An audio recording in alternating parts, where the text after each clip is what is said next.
Welcome back to my YouTube channel. Firstly, good morning all of you. आज का हमारा topic है cell. So let us start our video and today's topic is cell. Cell यानी कोशिका. तो सबसे पहले हम ये जानते हैं कोशिका, जिसको इंग्लिश में सेल कहते हैं, इसका जो साइंटिफिक नेम है उसे साइटो बोलते हैं. इसे वैज्ञानिक भाषा में साइटो कहा जाता है और इसका अध्ययन करना यानी इसके बारे में जानना या इसको पढ़ना साइटोलॉजी कहलाता है. तो कोशिका का वैज्ञानिक नाम साइटो है और कोशिका का अध्ययन साइटोलॉजी कहलाता है. कोशिका को हम इंग्लिश में सेल के नाम से तो जानते हैं, लेकिन जब भी इसे बायोलॉजी में पढ़ा जाता है तो इसे सेल ना कह के इसे साइटो के नाम से जानते हैं. सबसे ज़रूरी बात यह है, कुछ लोगों को लगता है कोशिका सबसे छोटा अंग है शरीर का. ये बिल्कुल गलत बात है. कोशिका सबसे छोटा अंग नहीं है शरीर का, बल्कि कोशिका शरीर की सबसे छोटी इकाई है. अंग और इकाई दोनों में बहुत ज़्यादा डिफरेंस होता है. कोशिका की खोज सबसे पहले रॉबर्ट हुक ने की थी. इन्होंने मरी हुई कोशिका की खोज की थी. तो सबसे पहले मृत कोशिका की खोज रॉबर्ट हुक ने की थी और सबसे पहले जिन्होंने जीवित कोशिका की खोज की थी वो थे एंटोनी वॉन ल्यूवेनहॉक. यानी जीवित कोशिका की खोज सर्वप्रथम एंटोनी वॉन ल्यूवेनहॉक के द्वारा की गई थी. तो हम यहाँ से ये जान सकते हैं कि कोशिका विज्ञान के जनक रॉबर्ट हुक थे, क्योंकि सबसे पहले खोजे वही थे, चाहे वो मरी हुई खोजें या जिंदा खोजें. इसीलिए कोशिका विज्ञान के जनक एंटोनी वॉन ल्यूवेनहॉक को न कह के रॉबर्ट हुक को कहा जाता है, क्योंकि सबसे पहले कोशिका का पता रॉबर्ट हुक ने ही लगाया था. फिर स्लाइडेन और स्वान नाम के दो वैज्ञानिक थे. इन्होंने कहा कि हमारा जो पूरा शरीर है वो कोशिकाओं से ही मिलकर के बना हुआ है. इनका कहना ये था कि हमारे पूरे शरीर में कोशिकाएं ही हैं, हमारा पूरा शरीर कोशिकाओं से ही मिलकर के बना हुआ है. तो कोशिका का सिद्धांत यानी शरीर कोशिकाओं से ही मिलकर के बना हुआ है, ये किसने कहा था? स्लाइडेन और स्वान ने. तो कोशिका का सिद्धांत सर्वप्रथम स्लाइडेन और स्वान ने दिया था. अब कोशिका के बारे में इतना जानने के बाद हम ये जानते हैं कि सबसे छोटी कोशिका और सबसे बड़ी कोशिका कौन सी है. तो सबसे छोटी और सबसे बड़ी कोशिकाओं को हम दो तरह से बांट सकते हैं. मानव में सबसे छोटी कोशिका और मानव में सबसे बड़ी कोशिका, और दूसरा होती है सभी जीव जंतुओं में मिलाकर के सबसे छोटी कोशिका और सबसे बड़ी कोशिका. तो सबसे पहले हम ये देखते हैं कि मानव में न पूरे जंतुओं को देखते हैं सबसे पहले. तो सबसे छोटी कोशिका है माइकोप्लाज्मा, और इसी केस में सबसे बड़ी कोशिका है शुतुरमुर्ग का अंडा. और हम मानव में देखते हैं कि सबसे छोटी कोशिका कौन सी है और सबसे बड़ी कोशिका कौन सी है. मानव में सबसे छोटी कोशिका मेल के स्पर्म की होती है. मेल का जो स्पर्म होता है वो मानव में सबसे छोटी कोशिका होती है. मेल का जो स्पर्म होता है उसके शुक्राणु की कोशिका मानव में सबसे छोटी कोशिका के नाम से जानी जाती है. अब हम ये देखते हैं मानव में सबसे बड़ी कोशिका कौन सी है. और अगर हम मानव में सबसे बड़ी कोशिका की बात करें तो फीमेल के ओवम की कोशिका मानव में सबसे बड़ी कोशिका होती है. यानी फीमेल के अंडाणु की कोशिका मानव में सबसे बड़ी कोशिका होती है. तो ये हो गया हमारा मानव में सबसे छोटी कोशिका और सबसे बड़ी कोशिका. मानव में सबसे छोटी कोशिका मेल का स्पर्म और मानव में सबसे बड़ी कोशिका फीमेल का ओवम का यानी अंडाणु की. अब हम ये देखते हैं मानव में सबसे लंबी कोशिका. देखिए, इसमें बहुत कन्फ्यूज़न होता है कि मानव में सबसे बड़ी कोशिका और सबसे लंबी कोशिका दोनों, कई लोग उसमें अंतर नहीं समझ पाते. तो उसमें एक डिफरेंस है. देखिए, लाल किला बहुत बड़ा है लेकिन कुतुब मीनार बहुत लंबा है. दोनों में डिफरेंस है. तो मानव में जो सबसे लंबी कोशिका होती है वो होती है न्यूरॉन यानी ब्रेन की. सबसे लंबी कोशिका मानव में न्यूरॉन की होती है, ब्रेन की. देखिए, ब्रेन की जो कोशिका होती है उसमें विभाजन नहीं होता। जैसे कोशिका अपने आप को ही तोड़ के अपनी संख्या में वृद्धि कर लेती है, लेकिन ब्रेन की कोशिकाओं में ऐसा कुछ नहीं पाया जाता है। फॉर एग्जाम्पल, अगर एक जगह की कोशिका मर गई तो वहाँ का जगह खाली हो जाता है, तो उसके बगल की जो कोशिका होती है वो अपने आप को विभाजित करके उस जगह को पूर्ण कर लेती है। कोशिका अपने आप को ही तोड़ के दो भागों में विभाजित कर सकती है। तो कोशिका अपने आप को तोड़ के दो भागों में विभाजित तो कर लेती है, लेकिन जो ब्रेन की कोशिकाएं होती हैं उसमें कोशिका विभाजन होता ही नहीं है। तो एक क्वेश्चन ये भी है कि किन कोशिकाओं में कोशिका विभाजन नहीं होता, तो ब्रेन की कोशिकाओं में कोशिका विभाजन नहीं होता। यही रीज़न है कि जब आपके ब्रेन के अंदर चोट लग जाता है तो वो ठीक नहीं होने वाला है, क्योंकि वहाँ पे कोशिका विभाजन नहीं होता। आपको शरीर के ऊपर ब्रेन के ऊपर चोट लगेगा तो वो सही हो सकता है, क्योंकि वहाँ पे कोशिका विभाजन होता है। लेकिन ब्रेन के अंदर अगर किसी कोशिकाओं में चोट लग गया तो वहाँ पे जो कोशिका मृत होती है, मरी हुई कोशिका होती है, उसका जगह लेने के लिए उसके बगल वाली कोशिका विभाजित नहीं होती है, इसीलिए ब्रेन के अंदर का चोट सही नहीं होता है। यही रीज़न है कि पुलिस हमें कहती है कि आप हेलमेट पहन के चलिए, क्योंकि अगर बॉडी में कहीं भी चोट लग गई तो वो सही हो सकती है, क्योंकि हर जगह पे कोशिका का विभाजन होता है। लेकिन अगर बाय मिस्टेक आपके ब्रेन में कहीं चोट लग गया तो वहाँ पे वो सही नहीं हो सकता, क्योंकि ब्रेन के कोशिकाओं में कोई विभाजन नहीं होता।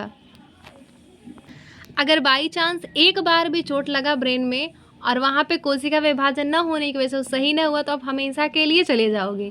इसीलिए ट्रैफिक रूल में हेलमेट का पहनना ज़रूरी है। तो ये तो हो गया ऐसा जगह जहाँ पे कोशिका विभाजन होता ही नहीं है। अब बात करते हैं ऐसी कौन सी जगह है हमारी बॉडी में जहाँ सबसे तेज कोशिका का विभाजन होता है। जहाँ पे कोशिका विभाजन नहीं होता वहाँ पे चोट लगने पे सही नहीं होता, लेकिन जहाँ पे कोशिका विभाजन बहुत तेज़ी से होता है वहाँ पे कितना भी चोट लग जाए वो बहुत जल्दी रिकवर हो जाता है। तो सबसे तेज कोशिका विभाजन लीवर में होता है। अगर लीवर को काट दिया जाए ना तो वो अपने से ठीक हो सकता है, क्योंकि वहाँ पे कोशिका विभाजन बहुत तेज होता है। इसीलिए एक क्वेश्चन भी पूछता है कि वह कौन सी कोशिका है जो अपने क्षतिपूर्ति को स्वयं ठीक कर सकती है, तो उसका आंसर है लीवर, क्योंकि यहाँ पे कोशिकाओं का विभाजन सबसे तेज होता है। तो आइए एक एग्जाम्पल के थ्रू हम कोशिका को स्टार्ट करते हैं, मेन टॉपिक कोशिका को। तो सबसे पहले हम कोशिका को समझने के लिए एक छोटा सा एग्जाम्पल लेते हैं। जैसे मान लीजिए ईंट है, जब हम ईंट को जोड़ेंगे तब दीवार बनेगी। अब ईंट केवल नहीं जोड़ सकते, उसमें सीमेंट वालू भी लगेगा, लेकिन हम केवल ईंट जोड़ दें, दीवार थोड़ी सी कमज़ोर होगी, लेकिन ईंट का दीवार थोड़ा सा कमज़ोर होगा लेकिन दीवार बन जाएगा। तो फॉर एग्जांपल इससे हम अपनी बॉडी में कोशिका का रोल देखते हैं। ईंट जोड़ेंगे तो दीवार बनेगी, और जब 2 या 3 दीवार को हम जोड़ देते हैं तो कमरा बन के तैयार हो जाता है, और जब हम कई सारे कमरों को आपस में जोड़ देते हैं तो वो घर बन के तैयार हो जाता है। सेम यही पैटर्न हमारी बॉडी में फॉलो होता है। सेम यही पैटर्न हमारी बॉडी में कोशिका के द्वारा भी फॉलो होता है। जैसे जब ढेर सारी कोशिकाओं को जोड़ा जाता है तो वो बन जाता है ऊतक।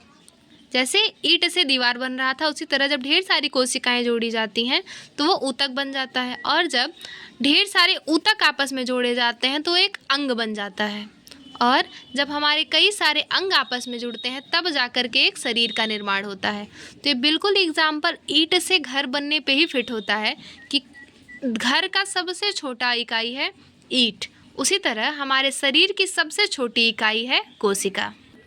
अब आइए इसी वीडियो में, इसी पार्ट में हम कोशिका के पार्ट को भी डिस्कस कर लेते हैं कि कोशिका जो मानव शरीर की सबसे छोटी इकाई होती है उसके कौन कौन से पार्ट होते हैं।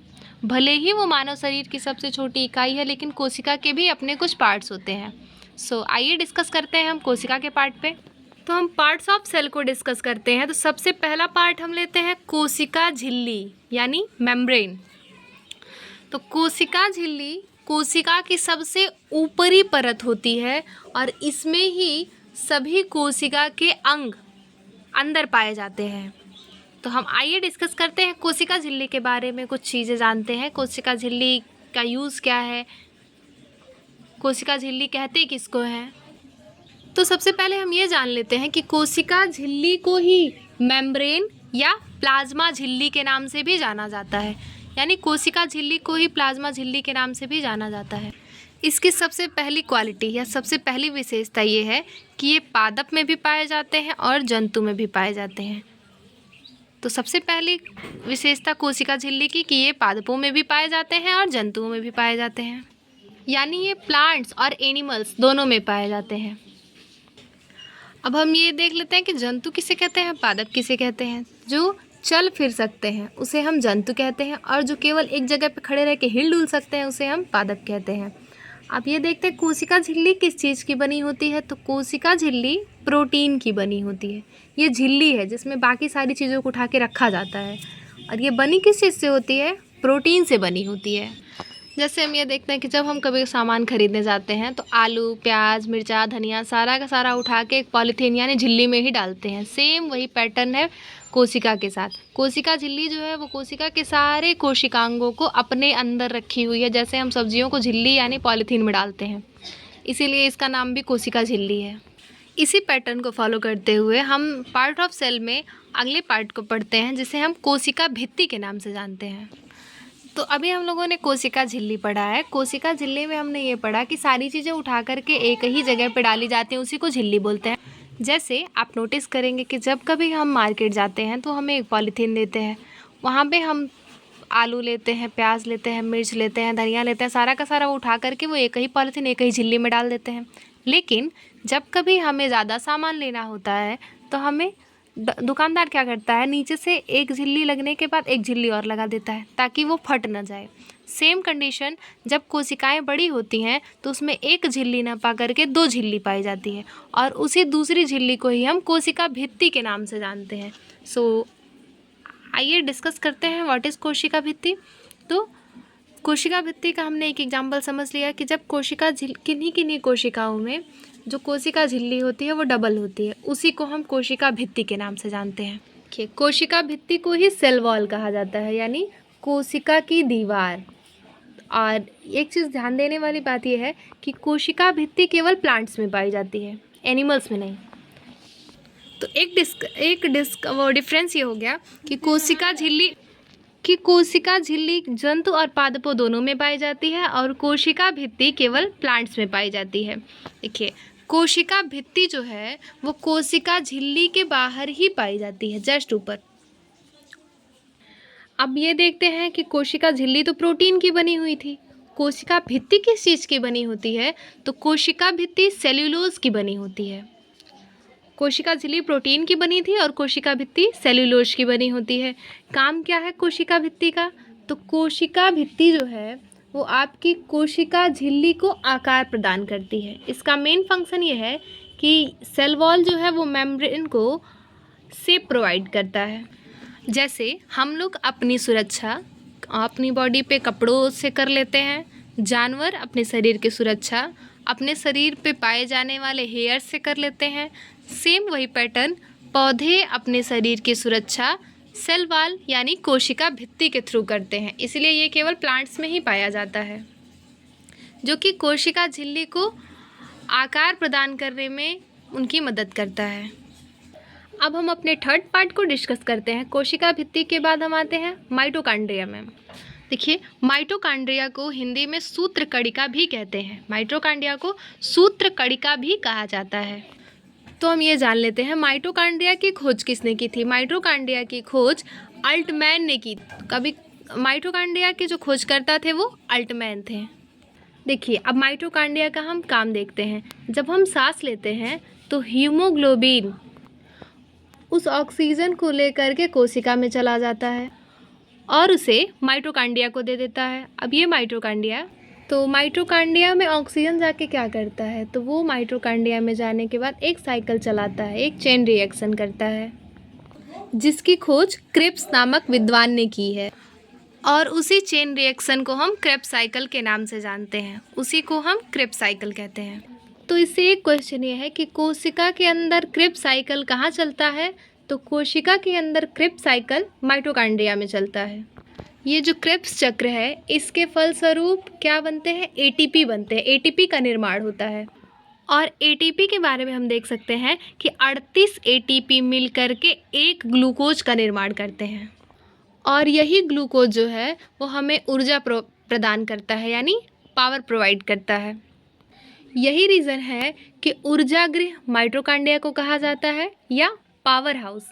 माइटोकांड्रिया को पावर हाउस के नाम से भी जाना जाता है क्योंकि वहाँ से ऊर्जा प्रोवाइड की जाती है हमारी बॉडी को।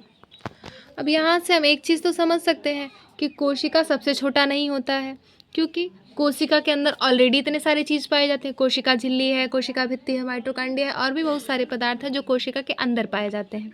यानी कोशिका एक सबसे छोटा नहीं होता, उसके अंदर उससे छोटे भी कुछ कण पाए जाते हैं। नेक्स्ट है हमारा गोल्जी बॉडी। गोल्जी बॉडी की खोज कैमिलो गोल्जी ने की थी, यानी गोल्जी बॉडी के जनक कैमिलो गोल्जी को कहा जाता है। कैमिलो गोल्जी ने ही इसका खोज किया था, इसीलिए इसका नाम भी इन्हीं के नाम पे पड़ गया, गोल्जी बॉडी। ये परिवहन का काम करता है। जहाँ प्रोटीन की कम ज़रूरत है वहाँ से उठा करके जिसको प्रोटीन की ज़्यादा ज़रूरत है वहाँ तक पहुँचा देता है। सेम पैटर्न ये ऊर्जा के साथ भी फॉलो करता है, यानी ये परिवहन का काम करता है। गोल्जी बॉडी मनुष्य के शरीर में एक परिवहन का काम करता है, यानी ये बहुत ज़रूरी है। अगर गोल्जी बॉडी नहीं होता तो हम अगर केवल अपने जीभ से ही काम करते बोलते टाइम तो हमारा जीभ थक जाता और बाकी शरीर में ऊर्जा पड़ी रहती। तो ये पूरे बॉडी में बैलेंस बनाने का काम करता है, यानी जहाँ पे ऊर्जा की ज़्यादा ज़रूरत होती है ये वहाँ पे ऊर्जा पहुँचाने का काम करता है। यही रीज़न है कि जब हमारा शरीर थकता है तो केवल मुंह नहीं थकता, केवल पैर नहीं थकता, बल्कि हमारा शरीर चारों तरफ से थक जाता है। क्योंकि अगर हम केवल मुंह से ही अपने वर्क ले रहे हैं तो हमारे मुंह को ज़्यादा एनर्जी की रिक्वायर्ड होगी और गोल्जी बॉडी शरीर के सभी अंगों से ऊर्जा ला करके हमारे मुंह को प्रोवाइड करता है। यही रीज़न है कि अगर हम कंटिन्यू बोलते हैं तो हमारा शरीर केवल मुंह से नहीं थकता, जब भी हमारा शरीर थकता है तो उसके सारे पार्ट थक जाते हैं, केवल एक पार्ट नहीं थकता। तो गोल्जी बॉडी का वर्क यही है कि हमारे शरीर में ऊर्जा या अन्य सभी चीज़ों के परिवहन का काम करता है। अब गोल्जी बॉडी के बाद हम नेक्स्ट अपना देखते हैं वॉक्यूल्स यानी राजधानी। राजधानी को हम समझ सकते हैं कि हमारी बॉडी जो है उसमें बहुत अधिक मात्रा में वाटर यानी पानी पाया जाता है। हमारे शरीर में मैक्सिमम 65% पानी पाया जाता है। यानी आप समझ सकते हैं कि यदि कोई आदमी है जो 100 किलो का है तो उसके शरीर में 65 किलो पानी पाया जाता है। तो सोचने वाली बात यह है कि एक 100 किलो के आदमी के अंदर 65 किलो पानी गया कैसे? तो पेट में पानी उसके नहीं है, पेट में तो उतनी ही पानी है जितना वो पीता है, 1 लीटर 2 लीटर, सारा का सारा पानी उसके कोशिकाओं में पाया जाता है। तो ये जो पानी है वो कोशिका के अंदर वैक्यूल्स में भरा पड़ा होता है, राजधानी के अंदर। हम लोग अगर एनिमल हैं तो हमारे अंदर का वैक्यूल्स यानी राजधानी छोटा होता है, लेकिन प्लांट सेल में ये राजधानी काफ़ी बड़ा होता है ताकि वो पानी को अधिक मात्रा में स्टोर करके अपने सेल्स के अंदर रख सके। इसीलिए पादपों में वैक्यूल्स जो हैं वो बड़ी मात्रा में पाए जाते हैं, उनका शेप काफ़ी बड़ा होता है। नेक्स्ट हमारा है सेंट्रोसोम यानी तारककाय। तो तारककाय के बारे में एक बात याद रखने लायक है कि इसकी खोज जो है वो बोबरी ने किया था। तारककाम यानी सेंट्रोसोम की खोज बोबरी नामक वैज्ञानिक ने की थी। इसका जो मेन फंक्शन है यानी इसका मुख्य काम है कोशिका का विभाजन। कोशिका का अर्थ कोशिका का टूट जाना नहीं होता, बल्कि कोशिका के टूट करके 2 कोशिकाओं का निर्माण करना होता है। तो सेंट्रोसोम का जो मेन फंक्शन है वो है कोशिका विभाजन। ये सेंट्रोसोम सबसे ज़्यादा लीवर में पाया जाता है। यही रीज़न है कि लीवर में कोई भी क्षति जल्दी से ठीक हो सकती है, क्योंकि वहाँ पे अधिक मात्रा में सेंट्रोसोम पाया जाता है जो कि कोशिकाओं का पुनर्निर्माण करता है, कोशिका को बहुत तेज़ी से विभाजित करता है। सेंट्रोसोम के बारे में एक बेसिक जानकारी ये भी है कि सेंट्रोसोम जो है वो ब्रेन में नहीं पाया जाता। यही रीज़न है कि ब्रेन में कोशिका विभाजन नहीं होता। तो सेंट्रोसोम सबसे अधिक मात्रा में लीवर में और कहाँ नहीं पाया जाता है तो ब्रेन में सेंट्रोसोम नहीं पाया जाता, इसीलिए वहाँ पे कोशिका विभाजन नहीं होता। यही रीज़न है कि जब हमें ब्रेन में चोट लग जाता है तो वो जल्दी सही नहीं होता, क्योंकि वहाँ पे सेंट्रोसोम अनुपस्थित होता है, कोशिका विभाजित नहीं होती है। देखिए अब ये है, अगर यही कोशिका विभाजन बहुत तेज़ी से हो गया तो वही होता है कैंसर। कैंसर कोई बीमारी नहीं है, कहीं किसी पार्ट में कोशिका का बहुत तेज़ी से विभाजन ही कैंसर का मुख्य कारण है। तो यहाँ से हम ये समझ सकते हैं कि जब जहाँ पे कोशिका बहुत ज़्यादा मात्रा में विभाजित होता है वहाँ पे कैंसर होता है। तो न्यूरॉन यानी ब्रेन में कोशिका विभाजन होता ही नहीं है, तो इंसान को ब्रेन कैंसर होना ही नहीं चाहिए, लेकिन फिर भी ब्रेन कैंसर हो जाता है। देखिए, ब्रेन में 90% न्यूरॉन पाए जाते हैं जिसमें कोशिका विभाजन नहीं होता, लेकिन 1% ग्लियम सेल पाया जाता है जिसमें कोशिका विभाजन होता है। तो वहाँ पे सेंट्रोसोम का विभाजन होता है क्योंकि उसमें सेंट्रोसोम प्रेजेंट होता है, और जब वहाँ पे सेंट्रोसोम कोशिका को बहुत अधिक मात्रा में विभाजित कर देता है तब जाकर के इंसान को ब्रेन कैंसर के चांसेस होते हैं। तो ब्रेन हमारा 90% न्यूरॉन सेल और 10% गिलियल सेल से मिलकर के बना होता है। तब हम इसके अगले टॉपिक में डिस्कस करेंगे एंडोप्लाज्मिक रेटिकुलम। तो हमारा कोशिका का कुछ पार्ट अधूरा है जो कि हम अपने पार्ट 2 में कंप्लीट कर लेंगे। अभी हमने पढ़ा व्हाट इज सेल, कोशिका। सेल का बायोलॉजिकल नेम क्या है, तो साइटो। सेल का जो अध्ययन है, स्टडी है, उसको हम साइटोलॉजी के नाम से जानते हैं। और कोशिका के जनक रॉबर्ट हुक को कहा जाता है, भले ही उन्होंने मृत कोशिका की खोज की थी, लेकिन सबसे पहले कोशिका की खोज करने की वजह से कोशिका के जनक रॉबर्ट हुक को ही जाना जाता है। सबसे पहले कोशिका एंटोनी वॉन ल्यूवेनहॉक ने खोजी थी। कोशिका का सिद्धांत स्लाइडेन-श्वान ने दिया था। सबसे छोटी कोशिका माइकोप्लाज्मा है।